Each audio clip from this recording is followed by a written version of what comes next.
cette vidéo, je vous propose un exercice et sa correction pour mieux comprendre quand utiliser le prétérit.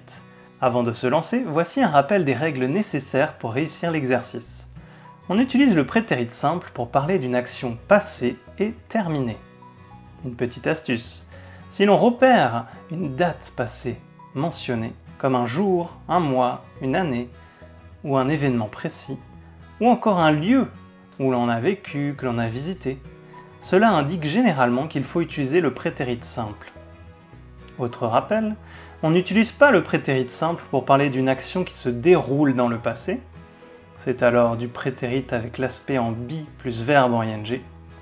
On n'utilise pas non plus le prétérit pour faire le bilan d'un événement passé, il faut utiliser le present perfect. Si vous trouvez ce rappel utile, prenez une seconde pour mettre un like. Merci. Maintenant, voici l'exercice. Déterminez si vous utilisez le prétérit simple pour traduire les phrases suivantes ou non. Mettez la vidéo en pause et prenez le temps de le faire. À présent, la correction expliquée. Pour les phrases « Je suis allé au théâtre l'autre jour »,« Jenny n'a finalement pas épousé Forrest »,« John est décédé il y a 1 an » et « C'est là que j'allais à l'école », on utilisera le prétérit simple. Les indices « l'autre jour »,« finalement »,« il y a 1 an » indiquent clairement que l'action est terminée et forcent l'utilisation du prétérit.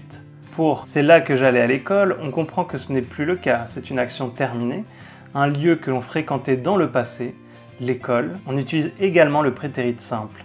Pour les phrases « il n'écoutait rien » et « elle fumait sa cigarette sur le trottoir », on utilise le prétérit avec l'aspect be plus verbe en ing.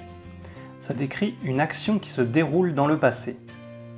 Pour les phrases « j'ai écrit plusieurs articles de presse » et « ma tante est déjà allée en Californie », on utilise le present perfect, car on fait un bilan au présent d'un événement passé.